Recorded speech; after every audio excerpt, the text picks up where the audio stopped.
দান এমন এক পাওয়ারফুল শক্তিশালী ইবাদত, রাসূল সাল্লাল্লাহু আলাইহি সাল্লাম বলছেন ইন্না সাদকাতা সিররি তুতফিউ গাযাবার রাব্বে, গোপনে দান করলে আল্লাহর রাগটা মিটে যায়।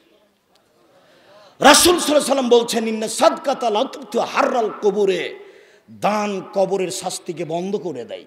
আপনার মায়ের কবরে শাস্তি হচ্ছে ৫,০০০ টাকা দান করে দিলেন, কবরের শাস্তি বন্ধ। হজ দিয়ে এটা সম্ভব নয়, সিয়াম দিয়ে এটা সম্ভব নয়, রোজা দিয়ে এটা সম্ভব নয়, নামাজ দিয়ে এটা সম্ভব নয়, কান্নাকাটি দিয়ে এটা সম্ভব নয়। ইবাদতের জগতে সবচেয়ে শক্তিশালী পাওয়ারফুল ক্ষমতাধর ইবাদত হচ্ছে দান। কৃপণতা করে যে সে জান্নাতে যাবে না, এ দিয়ে অসহায় নিঃস্ব মানুষের রুজির ব্যবস্থা, যার কারণে আল্লাহ তাআলা এইখানে এইভাবে বলেছেন, যার কারণে মুহাম্মদ সাল্লাল্লাহু আলাইহি সাল্লাম বিষয়টিকে খুব জোরালোভাবে মানুষের সামনে, জাতির সামনে পেশ করেছেন। ৩, এই যেমন মারে বেনাফসেহি, আত্ম অহংকারী যে অহংকার করে যে সে ধ্বংস হয়ে যাবে, সে নিজেকে টিকাতে পারবে না। সম্মানিত উপস্থিত দ্বীনি মুসলিম ভাই বোন, এই সম্মেলনের আমি এ অংশে আপনাকে বলছি, এই হাদিসের প্রথমটাই হচ্ছে আল্লাহ ভীতি। গোপনে ও প্রকাশ্যে আল্লাহকে ভয় করে যে সে বেঁচে গেছে। আল্লাহ আমাদেরকে প্রকাশ্যে অপ্রকাশ্যে ভয় করার তৌফিক দান করুক। আল্লাহুম্মা আমিন। আল্লাহুম্মা সাল্লি আলাইহি, আল্লাহুম্মা বারিক আলাইহি। আলহামদুলিল্লাহ ওয়াহদা ওয়াসসালাতু ওয়াসসালামু আলা মান লা নাবিয়্যা বাদা। আল্লাহ তাআলা আমাদের নবীকে বলেন, ফাইদা ফারাগতা ফানসব ওয়া ইলা রাব্বিকা ফারগাব। মুহাম্মদ সাল্লাল্লাহু আলাইহি ওয়াসাল্লাম, আপনি যখন দুনিয়াবি কাজ থেকে অবসর হবেন, তখন আপনি ইবাদতে কঠোর শ্রমে আত্মনিয়োগ করুন। আপনি আমাকে যা বলবেন তা বিনয়ের সাথে কান্নাকাটি করে বলুন। আল্লাহ তাআলা অত্র আয়াতে পৃথিবীর মানুষকে বিনয়ের সাথে কান্নাকাটি করে আল্লাহর দরবারে কিছু বলার জন্য বলেছেন। যার কারণে আমি বলে থাকি, সালাম ফিরার পরে হাত তুলে দোয়ার বিষয়টি শরীয়তে এরকম নেই। হাত তুলে দোয়া করার প্রায় ৪২টি সহিহ হাদিস রয়েছে, বুখারী মুসলিমে ৩৬টি হাদিস রয়েছে। যার যখন ইচ্ছে সে তখন হাত তুলে দোয়া করবে, কিন্তু আসসালামু আলাইকুম রহমতুল্লাহ, আসসালামু আলাইকুম রহমতুল্লাহ, এরপরে হাত উঠে বলবে আলহামদুলিল্লাহ রাব্বিল আলামিন বিহাক্কি লা ইলাহা ইল্লাল্লাহ, এটা দোয়া নয়, এটা মজাক। এখানে কোথায় বিনয় রয়েছে? এখানে কোথায় কান্নাকাটি রয়েছে? মহান আল্লাহ আমাদের নবীকে আদেশ করেন, আপনি যখন দুনিয়াবি কাজ থেকে অবসর হবেন, তখন আপনি কঠোর শ্রমে ইবাদতে আত্মনিয়োগ করুন। আর আপনি আমাকে যা বলবেন তা বিনয়ের সাথে কান্নাকাটি করে বলুন। মহান আল্লাহ বলেন, ওয়াখিরুনা লিল আযকানি ইয়াবকুন ওয়া ইয়াজিদুহুম খুশুয়া। পৃথিবীর হাজারো মানুষ আল্লাহর ভয়ে কান্নাকাটি করে মাটিতে লুটিয়ে পড়ে, আর তাদের কান্নার শব্দ তাদের ভীতিকে আরো বেশি করে দেয়। এই ছেলেরা, ওখানে ওভাবে দাঁড়িয়ে আছো কেন? আর আপনারা আপোষে কথা বলছেন কেন? আজানের পরে খুতবা শেষ হওয়া পর্যন্ত কথা বলার কোনো সুযোগ নেই, একবারে টোটালেই বন্ধ। যদি কোনো কথা বলা লাগে তাহলে যিনি খুতবা দিচ্ছেন তার সাথে বলতে হবে। আপোষে কথা বলা টোটালেই নিষেধ। মুসলমান হওয়ার পরে বিদ্যে বুদ্ধি কোরআন হাদিস কখন শিখবেন? একটু এটুকু যদি না থাকে, কেন আপোষে দাঁড়িয়ে ওখানে গল্প করছেন? কেন কথা বলছেন? একটু ইতস্তবোধ হয় না? আবার জুমার দিন জুমার খুতবা, সেটা হয় কি করে? ইবনে আব্বাস রাদিয়াল্লাহু তাআলা আনহু বলেন, রাসূল সাল্লাল্লাহু আলাইহি ওয়াসাল্লাম বলেছেন, আইনানে লা তামাসসুহুমান নার, দুই শ্রেণীর চক্ষু, দুই শ্রেণীর মানুষ জাহান্নামে যাবে না, জাহান্নামের আগুন তাদের স্পর্শ করবে না। এক, আইনুন বাকাত ফি খাশিয়াতিল্লাহ, ওই চক্ষু যেই চক্ষু আল্লাহর ভয়ে কাঁদে, যেই চক্ষু আল্লাহর ভয়ে কাঁদে ও জাহান্নামে যাবে না। দুই, হারাসাত ফি সাবিলিল্লাহ, ওই চক্ষু যেই চক্ষু আল্লাহ রাস্তায় পাহারা দেয়, যেই চক্ষু দিন ধর্মের কাজে লেগে থাকে, সেই চক্ষু জাহান্নামে যাবে না। আবু হুরায়রা রাদিয়াল্লাহু তাআলা আনহু বলেন, রাসূল সাল্লাল্লাহু আলাইহি ওয়াসাল্লাম বলেছেন, লা ইয়ালজার রাজুলুন নারা বাকা বিন খাশিয়াতিল্লাহ হাত্তা ইয়ালজাল লাবানু ফি জারে, আল্লাহর ভয়ে কাঁদে যে তার জাহান্নামে যাওয়া ওইরকমই অসম্ভব। গাভীর বাট ওলান থেকে চাপ দিয়ে দুধ বের করে ভিতরে ঢোকানো যেমন অসম্ভব, গাভীর বান থেকে দুধ বের করে ভিতরে ঢোকানো যায় না, যেমন আল্লাহর ভয়ে কাঁদে যে সে জাহান্নামে যাবে না, তেমন আমি হয়তোবা আপনাকে বুঝাতে পারি না। মুহাম্মদ সাল্লাল্লাহু আলাইহি সাল্লাম আজ থেকে নিয়ে 1450 বছর পূর্বে এই কথা বলেছেন, কিন্তু জাতিকে এই কথা বুঝাতে পারলাম না। যারা লক্ষ জনগণের সামনে কথা বলে, তারা কেচ্ছা কাহিনী দিয়ে কথা বলে, এভাবেই তার জীবন কেটে গেল। অথচ 30,000 সহিহ হাদিস আছে, 30 পারা কোরআন মাজিদ আছে। ইসব জুলাইখার কাহিনী দিয়ে আর পীর মুরিদের কাহিনী দিয়ে তারা খুতবা দিয়ে জীবনটা পার করে দিল। হাদিস কোরআনের কথা বলার তেমন সুযোগ হলো না। এই কথা আজকে আমার নতুন নয়। 1450 বছর পূর্বে মুহাম্মদ সাল্লাল্লাহু আলাইহি ওয়াসাল্লাম বলেছেন, গাভীর বান থেকে চাপ দিয়ে দুধ বের করে ভিতরে ঢোকানো যেমন অসম্ভব, আল্লাহর ভয়ে কাঁদে যে তার জাহান্নামে যাওয়া তেমনি অসম্ভব। কি দিয়ে বুঝায় আপনাকে আমি রাসূল সাল্লাল্লাহু আলাইহি ওয়াসাল্লাম কি বললেন? মুআবিয়া ইবনে হায়দার রাদিয়াল্লাহু তাআলা আনহু বলেন, রাসূল সাল্লাল্লাহু আলাইহি ওয়াসাল্লাম বলেছেন, সালাসা লা তারা আইনুহুমুন নার, 3 শ্রেণীর চক্ষু জাহান্নাম দেখবে না, 3 শ্রেণীর মানুষ জাহান্নামে যাবে না। 1, বাকাত বিন খাশিয়াতিল্লাহ, ওই চক্ষু ওই মানুষ যে আল্লাহর ভয়ে কাঁদে। 2, হারাসাত ফি সাবিলিল্লাহ, ওই চক্ষু ওই মানুষ যে আল্লাহর রাস্তায় পাহারা দেয়, দিনের কাজ করে।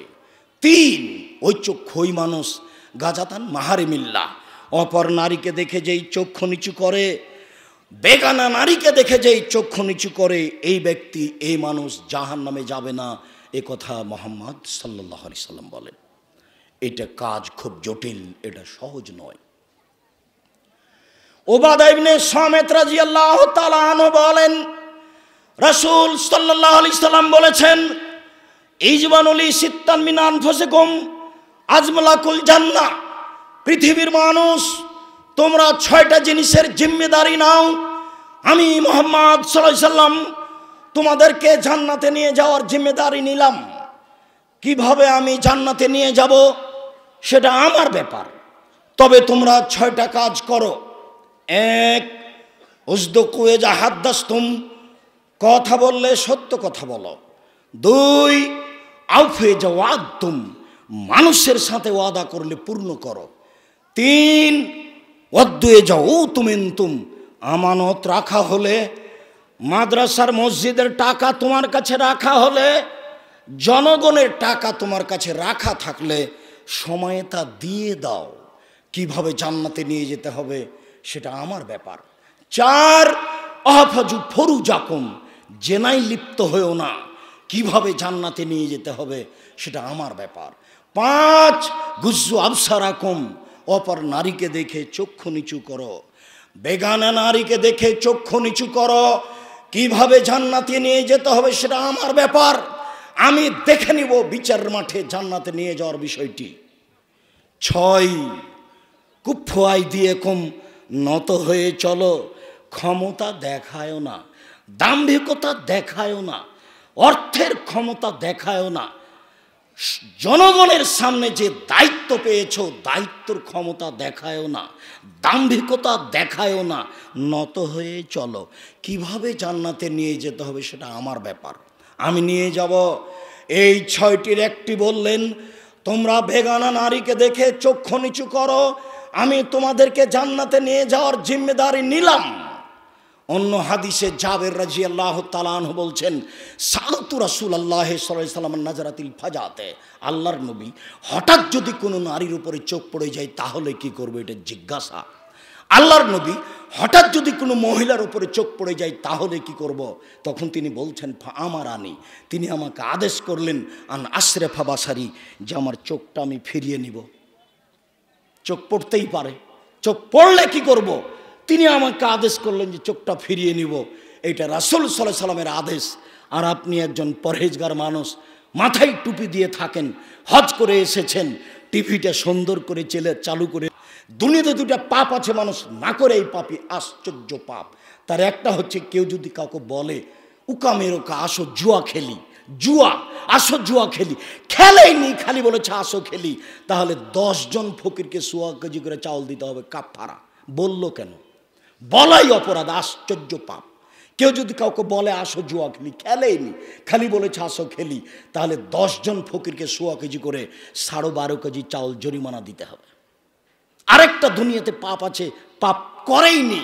রাসূল সাল্লাল্লাহু আলাইহি ওয়াসাল্লাম বলছেন, কোনো নারী যদি সাজগোজ করে পুরুষের পাশ দিয়ে হাঁটে, ও ব্যভিচারিণী, ও ব্যভিচারিণী, ও ব্যভিচারিণী। রাসূল সাল্লাল্লাহু আলাইহি ওয়াসাল্লাম কথাটা একবার 2 বার বলেছেন, কথাটা একবার 3 বার বলেছেন, অথচ মেয়েটা জেনা করেইনি। উপস্থিত সম্মেলনের দিনী মুসলিম বোন, আপনাকেই সতর্ক করে বলছি, দেখুন আরেকজনের ক্ষতি করে তাহাজ্জুদ পড়ে জান্নাত কেনার চেষ্টা করিয়েন না। আজকে অনেক দূর থেকে এসেছেন, যারা এলাকার আছেন সকলকে বলছি, আজ থেকে পরিবর্তন হওয়ার চেষ্টা করুন। আল্লাহ আপনাকে কবুল করুক, আল্লাহুম্মা আমিন। বলছিলাম সম্মানিত উপস্থিতি, 3 শ্রেণীর মানুষ জান্নাতে যাবেই যাবে। তার 1 শ্রেণীর মানুষ হচ্ছে আল্লাহর ভয়ে কাঁদে যে। আবু হুরায়রা রাদিয়াল্লাহু তাআলা আনহু বলেন, উমামা বাহিলি রাদিয়াল্লাহু তাআলা আনহু বলেন, রাসূল সাল্লাল্লাহু আলাইহি সাল্লাম বলেছেন, লাইসা শাইউন আহাব্বা ইলাল্লাহি মিন কাতরাতাইনি ওয়া সারাইনি, 2টি বিন্দু ফোঁটা আল্লাহর কাছে যত প্রিয়, পৃথিবীর কোনো কিছু আল্লাহর কাছে তত প্রিয় নয়। 2টি চিহ্ন আল্লাহর কাছে যত প্রিয়, পৃথিবীর কোনো কিছু আল্লাহর কাছে তত প্রিয় নয়। 1 কাতরাতু দামিন ফি খাশিয়াতিল্লাহ, কাতরাতু দমুইন ফি খাশিয়াতিল্লাহ, আল্লাহর ভয়ে 1 ফোঁটা চোখের পানি আল্লাহর কাছে যত প্রিয়, পৃথিবীর কোনো কিছু আল্লাহর কাছে তত প্রিয় নয়। 4 লক্ষ টাকা খরচ করে হজ করা কাজটি আল্লাহর কাছে যত প্রিয়, 1 ফোঁটা চোখের পানি আল্লাহর কাছে তার চেয়ে লক্ষ গুণ বেশি প্রিয়, যদিও হজ ফরজ। রমজান মাসে সিয়াম পালন করা কাজটি আল্লাহর কাছে যত প্রিয়, 1 ফোঁটা চোখের পানি আল্লাহর কাছে তার চেয়ে অনেক অনেক অনেক বেশি প্রিয়। কোটি টাকা দান করা কাজটি আল্লাহর কাছে যত প্রিয়, 1 ফোঁটা চোখের পানি আল্লাহর ভয়ে তার কাছে অনেক অনেক অনেক বেশি প্রিয়।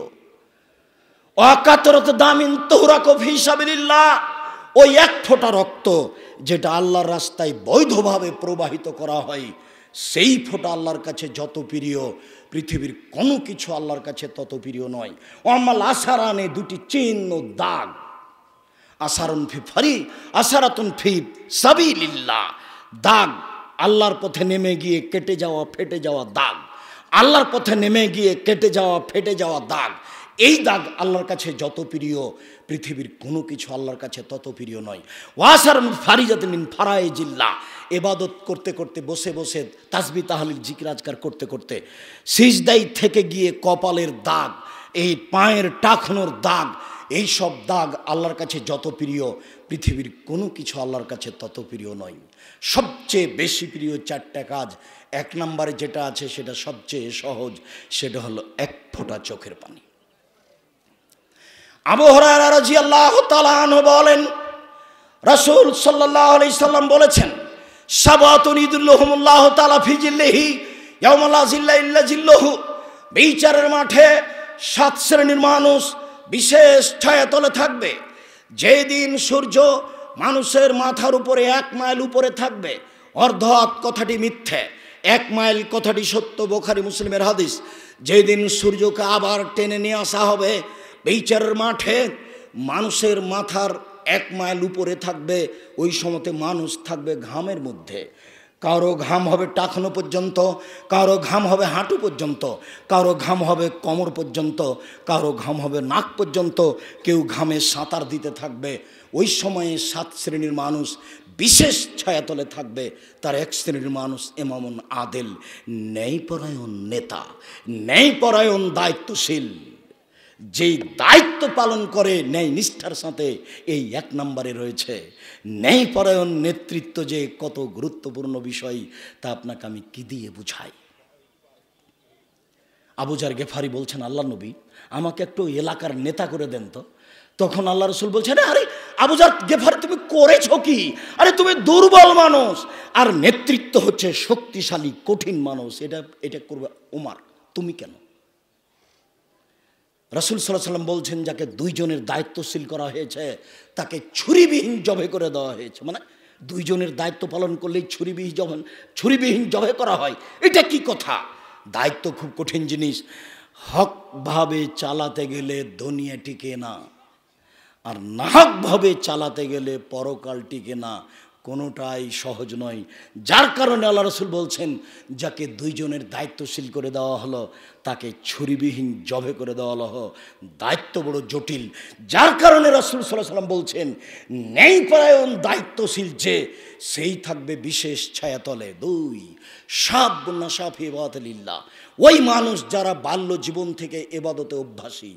3 কালবুহু মুআল্লাকুন বিল মসজিদ, যার অন্তর মসজিদের সাথে ঝোলা থাকে, জোহরের সালাত আদায় করে এসেছে, আবার কখন মসজিদে যাবে এ নিয়ে ব্যস্ত হয়ে গেছে। 4 রাজুলান তাহাব্বা ফিল্লাহি ইজতামা আলাইহি তাফাররাকা আলাইহি, 2 জন বন্ধু হিসাবে চলে, আবার আল্লাহর কারণে একত্রিত হয়েছে, আল্লাহর কারণেই সে একত্রিত বন্ধুত্ব কেটে দিয়েছে। দোস্ত, তুমি কিন্তু কোনো মেয়ের সাথে কথা বলো, দেখো তুমি যদি কথা বলা বন্ধ না করো তাহলে আমি তোমার সাথে চলবো না। কয়েকদিন বলল, তারপরে দেখে সে নিজের গতিতে চলছেই, তখন তার সাথে সম্পর্ক ছিন্ন করে দিল। এমন মানুষ থাকবে বিচারের মাঠে বিশেষ ছায়াতলে। 5 জাকার আল্লাহ খালিয়ান ফাবাচা তাইনাহু, নির্জনে আল্লাহকে ডাকলো, তখন 2 চোখের পানি ঝরঝর করে ঝরতে লাগলো। এই থাকবে বিশেষ ছায়াতলে। এইটা হচ্ছে আমাদের আলোচনার সাথে সম্পৃক্ত বাক্য। নির্জনে কোনোদিন আল্লাহকে ডেকেছেন? আজ থেকে বলছি, উপস্থিত এই সম্মেলনের দিনী মুসলিম বোন ভাই সকলকে অনুরোধ জানিয়ে বলছি, আজ থেকে একটা সময় বের করবেন, প্রতিদিন হোক, 8 দিন পরে হোক, 7 দিন পরে হোক, যখন সম্ভব ঘরের দরজা বন্ধ করে দিয়ে কেউ ঘরে ঢুকতে পাবে না। যদি কেউ ঘরে ঢুকে তাহলে আপনি একটু কেমন হয়ে যাবেন, এলোমেলো হয়ে যাবেন, আপনি কান্নাকাটি করতে পারবেন না। নির্জনে আপনি আল্লাহকে ডাকবেন, আপনার পাপের কথা বলবেন, তখন ঝরঝর করে চোখের পানি ঝরবে। আপনার মতো মানুষ থাকবে বিচারের মাঠে বিশেষ ছায়াতলে। 6 ফাদাথু ইমরাতুন জাত হাসাবিন জামালিন, সম্ভ্রান্ত পরিবারের সুন্দরী মেয়ে জেনার দাওয়াত দিল, জেনার ডাক দিল, আপনি বললেন ইন্নী আখাফুল্লাহ, আমি আল্লাহকে ভয় করি। ছি, তুমি এই কথা বলো কি করে? আপনি যদি এইভাবে তার সাথে কথা বলা বন্ধ করেন তাহলে বিচারের মাঠে আপনি থাকবেন বিশেষ ছায়াতলে। আর আপনি আপনার চরিত্রের খবর জানেন, কোন মেয়ে যদি হেসে কথা বলে তাহলে আপনি তার নাম্বার ধরে রাখেন। এই নোংরা চরিত্র আজ থেকে বর্জন করেন। এই মেয়ে, তোমাকে বলছি, তোমার স্বভাব কেন এমন? তুমি মেয়ে মানুষ, তোমার মোবাইলে এর নাম্বার থাকে কেন? আজকের বক্তব্য শুনে তুমি লজ্জাবোধ করো, তুমি ইতস্তবোধ করো, তোমার মোবাইলে যেন আর কোনোদিন কোনো যুবকের কোনো মানুষের নাম্বার না থাকে। তোমার বাপের মোবাইলে যখন রিং হবে তখনই তুমি ধরবাই না। যদি কোনো এক পর্যায়ে ধরাই লাগে তাহলে অন করে দিয়ে তুমি বলবা, জি আসসালামু আলাইকুম, কে বলছিলেন? আমার আব্বা এখন বাড়িতে নেই, পরে কথা বলবেন। তাহলে সে আর নাম্বারটা ধরে রাখবে না। আর তুমি যদি বলো, ভাই কি বলছিলেন, তাহলে তোমার নাম্বার ধরে রাখবে, আবার কথা বলবে। মহিলার কণ্ঠ হচ্ছে পর্দা, এ কথা আল্লাহ তাআলা বলেন। সম্মানিত উপস্থিতি, রাসূল সাল্লাল্লাহু আলাইহি সাল্লাম বলেন, আজ থেকে নিয়ে হাজার বছর আগের যুগে একটা লোক নিজের উপরে খুব অন্যায় করেছিল। ফাহাজারাহু মত, তার মরণ উপস্থিত হলো। আউসা বানিয়ে তখন সে তার ছেলেদেরকে উপদেশ দিল। উপদেশে বলল, শোনো, এ যা মাতা আবুকুম, যখন তোমাদের পিতা মারা যাবে, ফাহার রেকুহ, তোমরা তাকে আগুন দিয়ে জ্বালিয়ে দিও। সুম্মাজরু নিসফাউ ফিল বাররে ও নিসফাউ ফিল বাহারে, অর্ধেক ছাই পানিতে ফেলে দিও, অর্ধেক ছাই মাটিতে ফেলে দিও। কেন? ওয়াল্লাহে, আল্লাহর কসম, ওয়াল্লাহে আল্লাহর কসম, ওয়াল্লাহে আল্লাহর কসম, লাইন কাদারাল্লাহু আলাইহি লা ইয়াদবান্নাহু আদাবান লা ইয়াদবা আহাদান ফিল আলাম। তোমার বাপকে যদি ধরতে পারে আল্লাহ এত কঠিন কঠোর শাস্তি দিবেন, পৃথিবীর কোনো মানুষকে এত কঠিন কঠোর শাস্তি দিবেন না। অতএব তোমরা এটা করিও। ফামাতা, কোনো একদিন পিতা মারা গেল, ফাফালুম আমারহুম, ছেলেরা সেটাই করলো বাপে যেটা আদেশ উপদেশ দিয়েছিল। অর্ধেক ছাই পানিতে ফেলে দিল, অর্ধেক ছাই মাটিতে ফেলে দিল। ফামার আল্লাহ আল বাহারা, আল্লাহ সাগরকে বললেন, এই সাগর ছাইগুলি জমা করে দাও। অমর আল বাররা, তিনি মাটিকে বললেন, এই মাটি তুমি ছাইগুলি জমা করে দাও। ছাইগুলি জমা করে দিল। এইবার আল্লাহ তাআলা মানুষ রেডি করে আবার বলছেন, লেমা ফালতা জালেকা, তুমি এটা করলে কেন বলো তো? তুমি তোমার ছেলেকে এইভাবে আদেশ করলে কেন, এটা বলো। তখন লোকটি বলছে, মিন খাসিয়াতে কান্তা আলাম, তোমার ভয়ে করেছি, এটা তুমি ভালো জানো, তোমার ভয়ে আমি এই কাজটা করেছি। তখন আল্লাহ তাআলা বলছেন, শোনো, তুমি যদি আমার ভয়ে কাজ করে থাকো, সত্যি আমি তোমাকে ক্ষমা করে দিলাম, যাও। সে নিজেকে বলেছিল সবচেয়ে অপরাধী। সম্মানিত আমাদের এই কনফারেন্সের, সালাফি কনফারেন্সের উপস্থিত দিনী ভাই বোন, আমি আপনাদেরকে আন্তরিকভাবে অনুরোধ জানাচ্ছি, আজকের খুতবা যথাযথভাবে মূল্যায়ন করে রাতে একটু সময় বের করে কান্নাকাটি করার চেষ্টা করুন। এই দাবি জানিয়ে আমি আপনাদেরকে আরও অনুরোধ জানাচ্ছি যে